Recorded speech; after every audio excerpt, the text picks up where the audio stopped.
இந்த பதிவு women's day பற்றின பதிவு. இந்த விமென்ஸ் அப்படின்னாவே அம்மா தான் கண்ணுக்கு முன்னாடி வராங்க. ஸோ நம்ம அம்மா தான் தெய்வம். நம்ம அம்மா நம்ம வாழ்க்கையில் ஒரு பெரிய ஆசீர்வாதத்தை இந்த பதிவின் மூலமாக கொடுக்க போகிறாங்க. இது 8 மணிக்கு ஒரு ஸ்பெஷல் ப்ரேயர்ஸ் இருக்குது. ஸோ நிச்சயமாக சொல்கிறேன், இந்த பதிவில் இருக்கக்கூடிய விஷயத்தை நீங்கள் முழு மனதோட கேட்டு செயல்பட்டீங்கன்னா உங்களுடைய அம்மாவுடைய ஆன்மா உங்களை வாழ்த்தும். ஸோ பெற்றோர்களோட சாபமும் உங்களுக்கு இருக்குதுன்னு நிறைய இடத்துல சொல்லியிருப்பாங்க இல்லையா? அந்த சாபம் இன்னைக்கு இல்லாமல் போகும். உடனே அவங்கள கவனிங்க. உங்கள் பெற்றோர்கள் சில வீட்டில் இறந்துருப்பாங்க, ஆனால் அவங்க யாருமே இருக்கலை. நீங்கள் 3வது பார்வை ஒன்று இருக்குது. அந்த பார்வையில் பார்க்க உங்களுக்கு அறிவு இல்லை.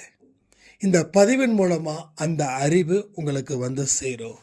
ஸோ உங்களுடைய அம்மாவும் சரி உங்கள் அப்பாவும் சரி இறந்திருந்தால் இறக்கவில்லை அப்படின்ற ஒரு தெளிவும் கிடைக்கும்.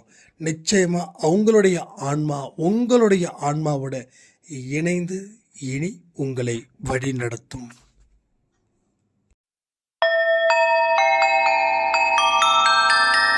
ஓம் சாயிரா சாயிரா, ஓம் சாயிரா சாயிரா, ஓம் சாயிரா சாயிரா, அன்பே சாயிரா, பேரன்பே சாயிரா, அகிலம் தளிக்க ஆத்மா விழிக்க அனுதினம் சாயிரா, எங்கள் அன்பே சாயிரா.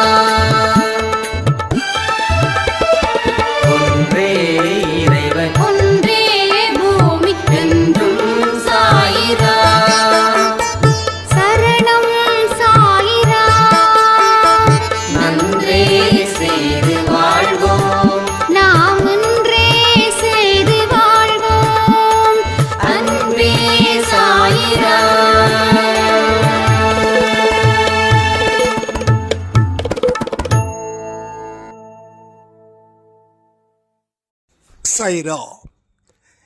என் உயிரின் உயிரானவர்களே, அனைவருக்கும் ஹாப்பி விமென்ஸ் டே. இந்த நாள் ரொம்ப முக்கியமான நாள் எல்லா மனுஷங்களுக்கும். ஆனால் இந்த நாள் மேலே எனக்கு கொஞ்சம் வருத்தமும் இருக்குது. அதுனா வருஷத்தில் ஒரு நாள் மட்டும் ஹாப்பி விமென்ஸ் டே. நல்லா புரிஞ்சுக்கணும், விமென்ஸ் அப்படின்னா நான் பார்க்கறது தாய் அம்மாக்கள். இந்த அம்மாக்களை டெய்லியும் நம்ம வாழ்க்கையில் வராங்க. நமக்கு கடவுள் மாதிரி அவங்க நமக்கு தேவையானதை செய்கிறாங்க. நமக்கு ஏதாவது ஒன்று அப்படின்னா துடிச்சிடுவாங்க. அதுக்கு ஒரு நாள் போதுமா வருஷத்தில் அவங்கள கொண்டாடுவதற்கு அப்படின்ற மாதிரி தோணும். ஆனாலும் இந்த நாளை ஒரு சிறப்பான நாட்களாக மாற்றி அமைச்சிக்கோ. இந்த நாளை நீ மாற்றி அமைக்கும் போது மீதி இருக்கக்கூடிய 364 நாட்களும் நீ உன்னோட பெத்த அம்மாவை நீ மறக்க மாட்ட அப்படின்ற மாதிரி எனக்குள்ள ஒரு தாட். எனக்கும் சரி, நம்ம விஷ்ணு சாய்ராமுக்கும் சரி, ஒரு 40 வயசை தாண்டினாவே அவங்கள நாங்கள் மேடம் அப்படின்னு கூப்பிட மாட்டோம், அம்மான்னு சொல்லி வாய் நிறைய கூப்பிடுவோம். இந்த இடத்துல ஒரு விதமான அன்பு இங்கே அதிகரிக்குது. பெற்ற தாயை நினைச்சாவே கண்ணு கலங்கக்கூடியவர்கள் தான் நம் மனிதர்கள். அது எல்லா நாட்டிலையும் இருக்கக்கூடிய அம்மாக்களுக்கும் பொருந்தும். தமிழ்நாடுல மட்டும்தான் இருக்கக்கூடிய தாய் அப்படின்றது இல்லை, எல்லா நாட்டிலையும் இருக்கக்கூடிய அம்மாக்களுக்கும் பொருந்தும். ஆனால் தமிழ்நாட்டில் இருக்கக்கூடிய தாய்களுக்கோ கூடுதலாக அது பொருந்தும். இந்தியாவில் இருக்கக்கூடிய தாய்களுக்கோ கூடுதலாக பொருந்தும். தன்னுடைய மகன் கஷ்டப்படக்கூடாது அப்படின்னு சொல்லி உழைச்சி கொடுக்கக்கூடிய தாய்களையும் நான் பார்த்துருக்கேன். தன் மகன் வீட்டை விட்டு துரத்தியும் அந்த மகன் மீது அன்பு வைத்திருக்கக்கூடிய தாயையும் நான் பார்த்துருக்கேன். எனக்கு என்ன ஆனாலும் பரவாயில்ல, என்னுடைய மகன் நல்லபடியா இருக்கணும் அப்படின்னு இருக்கக்கூடிய தாய்களையும் பார்த்துருக்கேன். சில இடத்துல தந்தைகளும் தாய்களாக மாறுகிறார்கள். அது இதைவிட மிக உயர்ந்தபடி தந்தைகளும் தாய்களாகவே மாறி தன்னுடைய குழந்தைகளுக்கு செய்ய வேண்டிய அத்தனை நல்ல விஷயங்களையும் அன்பையும் எடுத்து ஊட்டுகிறார்கள். அவர்கள் தாயை விட மேலானவர்கள். இன்னும் சொல்லணும்னா, தந்தையா இருக்கிறவங்க தாயா மாறும்போது தாய்களை விட அவர்கள் இன்னும் எங்கேயோ இருக்காங்க அவங்களாம். ஸோ எல்லாத்துக்குமே நன்றிகள் சொல்லக்கூடிய பதிவுகளாக தான் இந்த பதிவுகள் இருக்குதுங்க. இந்த பதிவில் சொல்லக்கூடிய விஷயத்தை கவனத்தோடு செய்யுங்க. உங்கள் தாய்க்கு செய்ய வேண்டிய கடமைகள் ஏதாவது 1-2 இருந்துச்சுன்னா அதை நிச்சயமாக செய்து முடிச்சிடுங்க. இந்த பதிவு நேற்று இரவு நான் கொடுத்துருக்கணும், நான் கொடுக்காமல் இருப்பதற்கு என்னை மன்னிச்சிடுங்க. ஏன் அப்படின்னா, நேற்று இரவு என்னால் கொடுக்க முடியல, அதனால தான் மறு ஒளிபரப்பை நம்ம கொடுக்க வேண்டிய சூழ்நிலை. ஆனால் அந்த மறு ஒளிபரப்புலையும் பாருங்களேன், நம்ம எந்த ஒரு ஆடியோவையும் முழுசாக கேட்காம மறு ஒளிபரப்பு பண்ணுவோம்.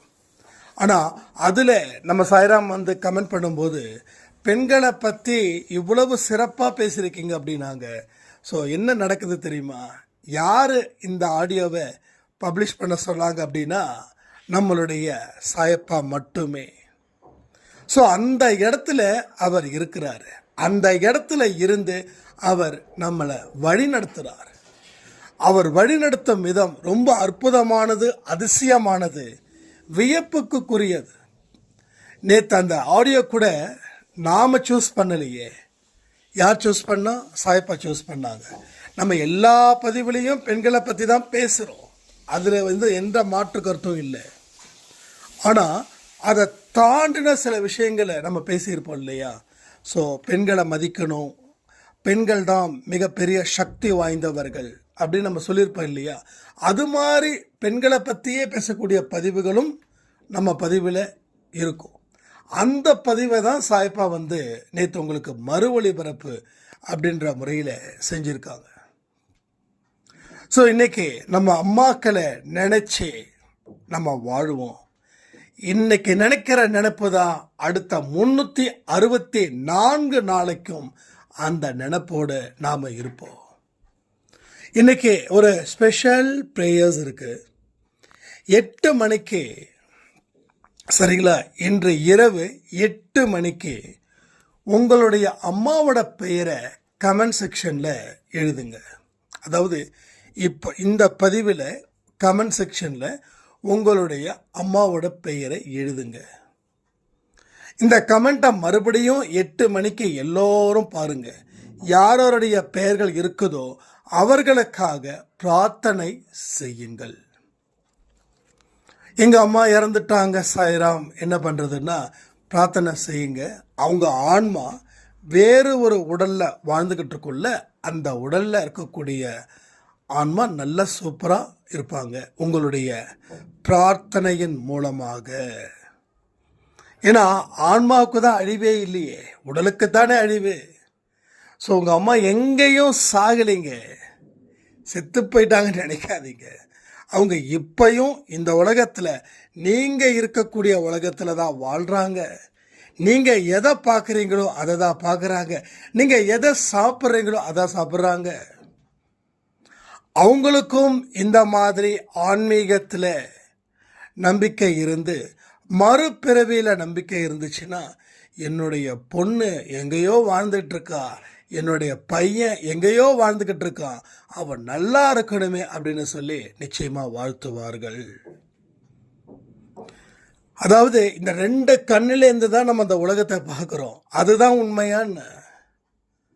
அது உண்மை அப்படின்னா அது நீங்கள் நினச்சிக்கக்கூடிய உண்மையை தாண்டி இன்னொரு உண்மையும் இருக்குது. 3வது கண், அது உங்கள் நெற்றிக்கண்ணாக இருக்கட்டும், இல்லை ஆன்மீக கண்ணாக இருக்கட்டும், இல்லை மனசில் இருந்து புதுசாக ஒரு கண்ணை உருவாக்குறதா கூட இருக்கட்டும், அதை பற்றி பிரச்சனை இல்லை. பட் அந்த கண்ணால் பார்க்கக்கூடிய விஷயங்கள் நீங்கள் வெளிப்புற கண்களாக பார்க்கக்கூடிய விஷயத்தை விட 100 மடங்கு இல்லை, சொல்ல முடியாத அளவுக்கு சக்தி வாய்ந்தவை. நீங்கள் அந்த கண்ணால் அந்த ஆன்மாவை பார்க்கும்போது அதே ஆன்மா அதே கண்ணால் உங்களையும் பார்க்கும். ஸோ இங்கே என்னோட அம்மா இறந்துட்டாங்க, நான் ஃபீல் பண்ணுறேன், நான் தனிமையில் இருக்கிறேன், இந்த பேச்சுக்கு இடமே இல்லை. உங்கள் அம்மாவுடைய ஆன்மாவை நினச்சிக்கோங்க. அந்த ஆன்மா இப்போ வரைக்கும் வேறு உடலில் தான் அது வாழுது. இப்போ நம்ம குடும்பத்தில் உங்களுக்கு எத்தனையோ பேர் ஃபாரின் இருக்காங்க இல்லையா, அங்கே இருந்து ஃபோன் பண்ணுறாங்க, பேசுகிறாங்க, நலம் விசாரிக்கிறாங்க இல்லையா உங்கள் குழந்தைங்க. ஸோ உங்கள் வீட்டில் இல்லையே தவிர அவங்க ஏதோ ஒரு நாட்டில் ஏதோ ஒரு மூலையில் அவங்க வாழ்ந்துட்டுருக்காங்க தன்னுடைய வாழ்வாதாரத்துக்காக. அது போல தான் எங்கேயும் வேறு உடலில் உங்கள் அம்மாவோட ஆன்மாவோ உங்கள் அப்பாவோட ஆன்மாவோ இல்லை உங்கள் நெருங்கிய உறவுகள் மூலமாக இருக்கக்கூடிய ஆன்மாவோ வாழ்ந்து கொண்டு தான் இருக்கிறது. அதில் எந்த மாற்றமும் இல்லை, சத்தியமாக எந்த மாற்றமும் இல்லை. அப்போது என்றைக்குமே நீங்கள் தனிமையில் இருக்கிறன்னு ஃபீல் பண்ண வேண்டாம். உங்கள் அம்மாவை நினச்சோ, யார் இறந்தாங்களோ அவங்க மேலே நீங்கள் எவ்வளோ பெரிய மரியாதை பாசம் வச்சுருந்தாலும் சரி, அவங்க இறக்கலைன்னு நினச்சி வாழுங்க. ஸோ நிச்சயமாக அதுவே ஒரு பெரிய அற்புதத்தை உங்களுக்கு நிச்சயமாக வழிகாட்டும். அதனால் யாருடைய அம்மாக்களோ அவங்களுடைய பெயர்கள் எல்லாத்தையும் எழுதுங்க. கரெக்டாக 8 மணிக்கு அந்த கமெண்ட் செக்ஷனை, இந்த கமெண்ட் செக்ஷனை பாருங்கள். அந்த கமெண்ட் செக்ஷனில் உங்கள் அம்மாவோட பெயர்கள், யாரோட அம்மாவோட பெயர்களை எழுதியிருக்காங்களோ அங்கே அவங்களுக்காக பிரார்த்தனை செய்யுங்கள். அவங்க உயிரோடு இருப்பதாக நினைத்து பிரார்த்தனை செய்யணும். புரியுதா உங்களுக்கு? அங்கே உயிரோடு இருந்தால் என்னென்ன வகையில் நீங்கள் பிரார்த்தனை செய்வீங்களோ அந்தந்த வகையில் நீங்கள் பிரார்த்தனையை செய்யணும். இன்றைக்கி ஒரு பெரிய ஒரு வைப்ரேஷன் உங்கள் எல்லோருடைய இதயத்திலும் இருக்க போகிறது. எந்த ஒரு விஷயத்தை நாம் முழு மனதோடு செய்கிறோமோ அந்த ஒரு விஷயம் உன்னை காப்பாற்றும். அதுதான் உன்னுடைய தெய்வம் அப்படின்னு கூட வச்சுக்கலாம். நாம் இன்னைக்கு விதைக்கிற விதை நாளைக்கு அறுவடை செய்கிறோம். நீ ஒழுங்கா விதைச்சா, அதை நீ ஒழுங்கா பராமரிச்சா, எந்த விதமான சேதமும் இல்லாம முழுமையா நீ அறுவடை செய்யலாமா செய்ய முடியாதா? விதைக்கிறவன் விதைச்சிட்டான், அதை அவன் பராமரிக்க விட்டுட்டான் அப்படின்னா விதைச்ச உழைப்பு வீணாகும், விதைச்சதுக்கு உண்டான செலவு வீணாகும். இங்கேயும் அதே தான். இங்கே காலத்தை செலவு பண்ணுறோம்.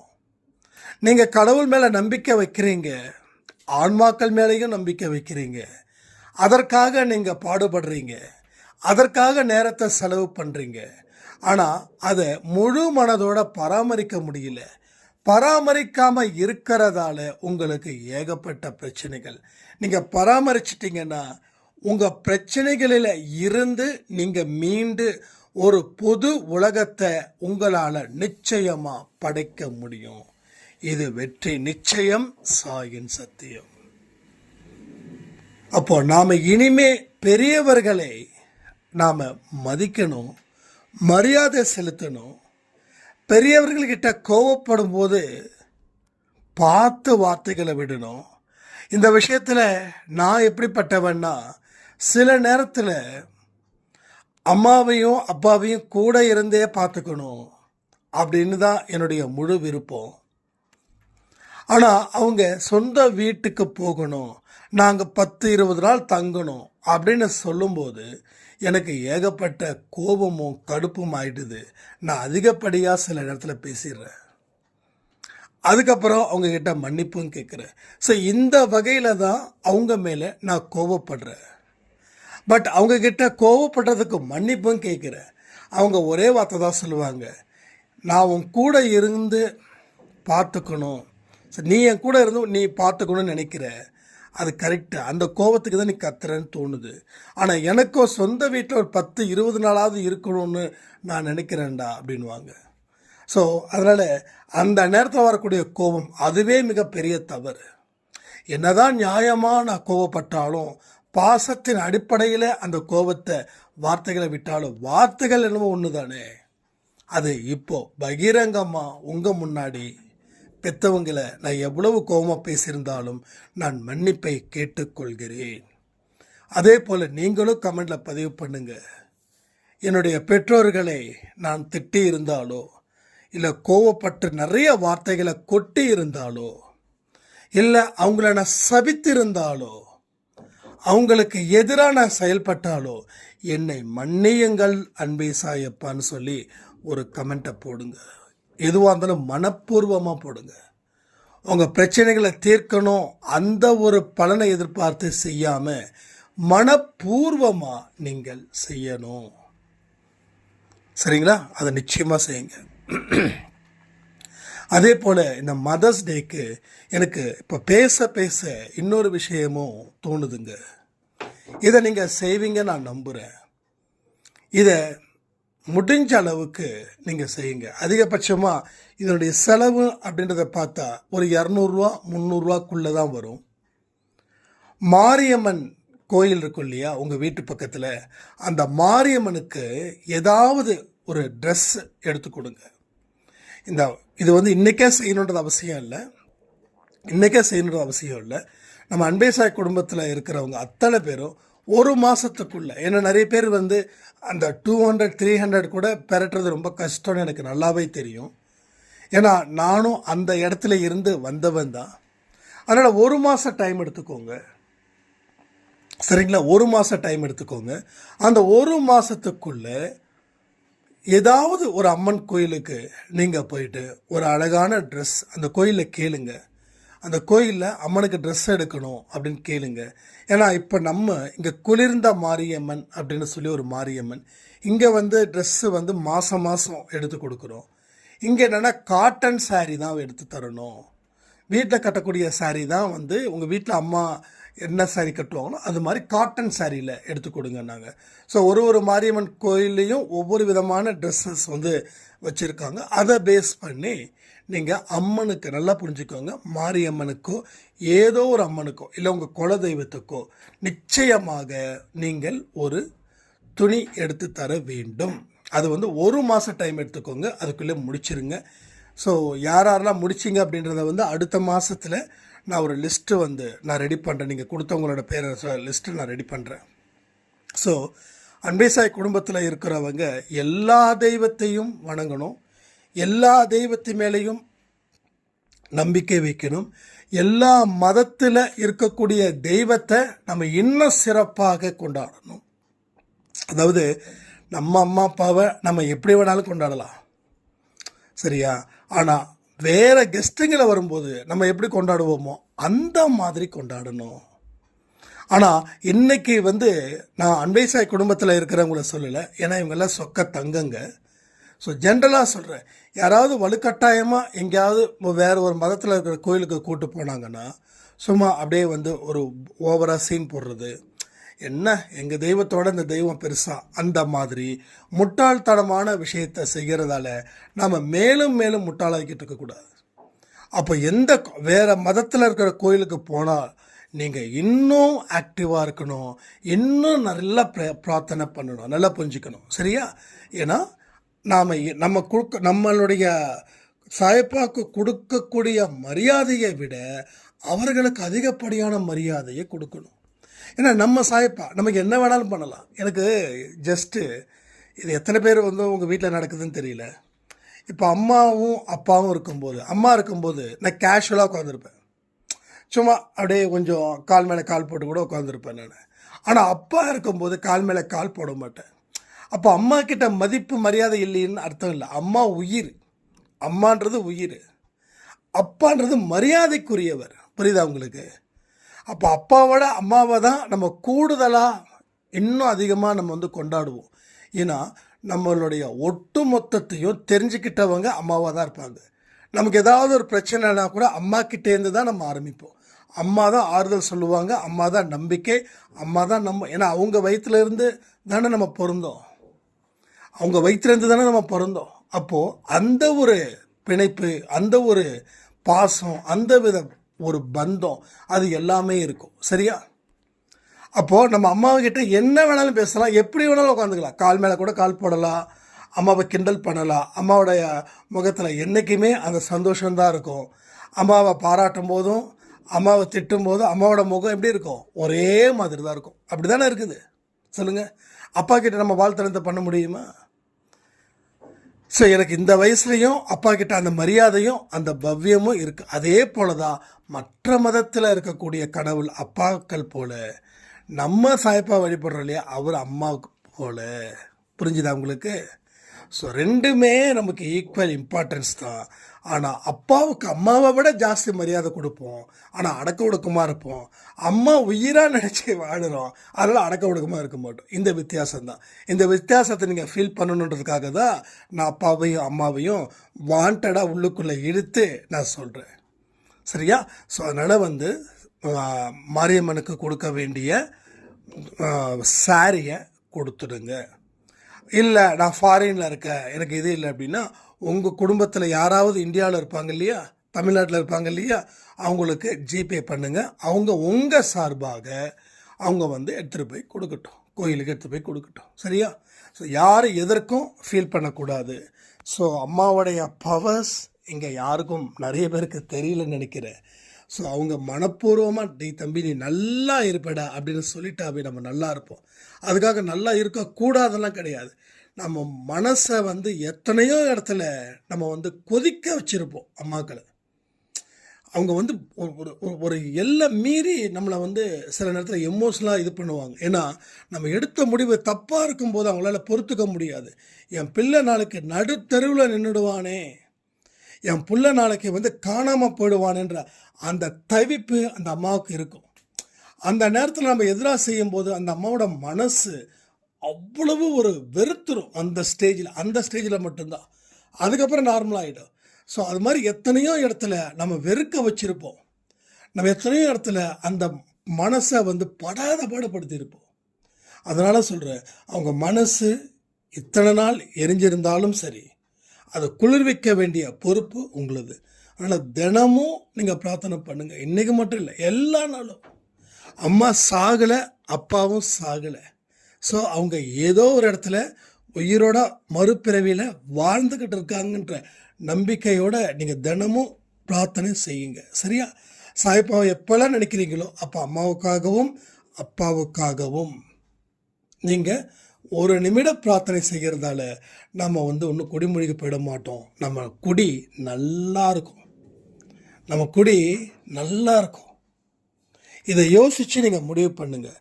அன்பேசா என்றைக்குமே பெற்றோர்கள் தான். ஏன்னா கடவுள் சொல்லியிருக்காங்க இல்லையா, நூல்கள் எல்லாம் என்ன சொல்லியிருக்கு? மாதா பிதா குரு தெய்வம். தெய்வம் எண்டு முன்னாடி யார்? அப்பா கூட இல்லை, அம்மா தான் மெயினாக. ஸோ அதுதான். அதே போல் உங்களுடைய வாட்ஸ்அப் ப்ரொஃபைல் இருக்கும் இல்லையா, அதில் டிபியாக சாய்பாட ஃபோட்டோ வச்சுருப்பீங்க இல்லையா, இன்று ஒரு நாள் உங்களுடைய அம்மாவுடைய ஃபோட்டோவை வையுங்கள். ஸோ கண்டிப்பாக இதை நீங்கள் செய்யுங்க. உங்கள் வாழ்க்கையில் இன்னும் நீங்கள் நல்ல மனிதர்களாக மாறணும். அன்பேசாய் அப்படின்றது நல்ல மனிதர்களை உருவாக்கக்கூடிய ஒரு பயிற்சி கூடம். அந்த பயிற்சி கூடத்தில் நானும் இருக்கிறேன் அப்படின்னு நான் நினைக்கும் போது எனக்கு அவ்வளவு சந்தோஷமாக இருக்குது. ஏன்னா இந்த மாதிரி குடும்பத்தை யாரால் கொடுக்க முடியும்? இந்த குடும்பத்தை கொடுத்தது யார் அப்படின்னு நினைக்கும் போது என் கண்களில் இருந்து கண்ணீர் வந்துக்கிட்டே இருக்குது எனக்கு. ஏன்னா இப்பேற்பட்ட ஒரு குடும்பத்தை கண்டிப்பாக கடவுளை தாண்டி எந்த ஒரு தனி மனிதனாலையும் உருவாக்க முடியாதுன்றதை நான் முழு மனதோட நான் நம்புகிறேன். பெற்றோர்களை மதிக்கிறதுலையும் பெண்களை மதிக்கிறதுலையும் நான் என்றைக்குமே சலித்தவன் இல்லை. அதை நான் உணர்ந்துக்கிட்டு தான் இருக்கிறேன். அதே போல தான் விஷ்ணு சாய்ராமும் அந்த வகையில் தான். நம்ம கூட ட்ராவல் பண்ணுறவங்க எல்லாரும் அந்த வகையில் தான். ஸோ நம்ம நிறைய பேரை நம்ம சொல்ல முடியும் அன்பே சாயில். நம்ம சாய் அங்கமுத்துலாம் எக்ஸலண்ட் இந்த விஷயத்தில் பொறுத்த வரைக்கும். ஸோ பெண்களை அவ்வளவு கண்ணியமாக மதிக்கிறதும் போற்றுவதும். ஸோ இந்த மாதிரியான நிறைய, அதான் 1-2 பேர் சொன்னால் மற்றவங்க தப்பாக சொல்லிட, என்னடா அது நாங்களாம் மதிக்கலையா? எல்லாருமே மதிக்கிறீங்க, சரியா? எல்லாருமே. இது வெறும் சும்மா ஹைவாஷ்காக சொல்லலை, உண்மையாகவே மனசில் இருந்து நான் சொல்லுறேன். எல்லோருமே நீங்கள் மதிக்கிறீங்க, இன்னமும் மதிக்கணும். அம்மாக்கள் வயசில் இருக்கக்கூடியவர்களையும் அப்பாக்கள் வயசில் இருக்கிறவர்களையும் நீங்கள் மதித்தால்தான் நம்ம இன்னும் சிறப்பான ஒரு மனிதர்களாக நாம் மாறுவோன்றது மட்டும் உண்மை. ஸோ வாழ்க்கையில் வெற்றி பெறுவதற்கு மட்டும் நம்ம வாழலை, நம்மளுடைய ஒட்டுமொத்த ஐம்புலன்களும் அன்பினால் நிரப்பப்பட்டதாக இருக்க வேண்டும். இங்கே வெற்றியை பற்றியோ பலனை பற்றியோ நான் பேசவே இல்லை. நான் என்றைக்குமே அப்படி பேசுனதே கிடையாது. என்ன செய்யணுன்றதை நம்ம சொல்லியிருக்கோம். அதனால தான் நம்ம அன்பே சாயில் சில நேரத்தில் நிறைய பேருக்கு இது பிடிக்கல. இவ்வளோ பிரச்சனை இருக்குது, ஏதாவது ஒன்று சட்டுன்னு ஒன்று சொல்லுவீங்களா, அதை விட்டுட்டு மனசை மாற்றணும், அதை மாற்றணும், இதை மாற்றணும் சொல்கிறீங்க. ஒரு வீடை மாற்ற சொல்லுங்கள், மாற்றணும். கிச்சன் ரூமை மாற்ற சொல்லுங்கள், மாற்றுறோம். ஒரு சாய்ராம் சொன்னாங்க, பீரோவை மாற்ற சொல்லுங்கள், மாற்றுறோம். அவளை வாசல் அடிக்கணுமா, அதை சொல்லுங்கள், மாற்றணும். இதெல்லாம் மாற்றினா தான் நாங்கள் வாழ்க்கையில் வாழ முடியும். மனசை மாற்றினா எப்படிங்க வாழ்க்கையில்? இது ஓப்பனாக சொன்னாங்க. நான் எல்லாமே கற்பனையில் சொல்லலை. அப்படி தான் நிறைய பேர் சொல்கிறாங்க, அப்படி தான் நிறைய பேர் நினைக்கிறாங்க. இதுதான் இங்கே நடக்கக்கூடிய மிகப்பெரிய ஒரு விஷயமே. ஸோ அதனால் அன்பே சாயில் வரக்கூடிய அத்தனை விஷயங்களும் உங்கள் மனதை மாற்றும். ரெண்டாவது, நீங்கள் நல்லவர்கள்னு சொல்லி மற்றவங்களுக்கு ப்ரூஃப் பண்ணுறதுக்காக நீங்கள் வாழ மாட்டீங்க. உங்களுக்குள்ள உங்களுக்கான மதிப்பும் இந்த இடத்துல கூடும். உங்களுக்குண்டான மதிப்பு கூடுச்சுனாவே உங்களை சுற்றி இருக்கிறவங்களும் மதிப்புமிக்க மனிதர்களாக உங்களை நினைத்து போற்றுவார்கள், புகழ் பாடுவார்கள். இது எல்லாமே உங்கள் குடும்பத்தில் நடக்கணும்னு சொல்லி இந்த பதிவை நான் முடிக்கிறேன். ஜெய் சாய்ராம்.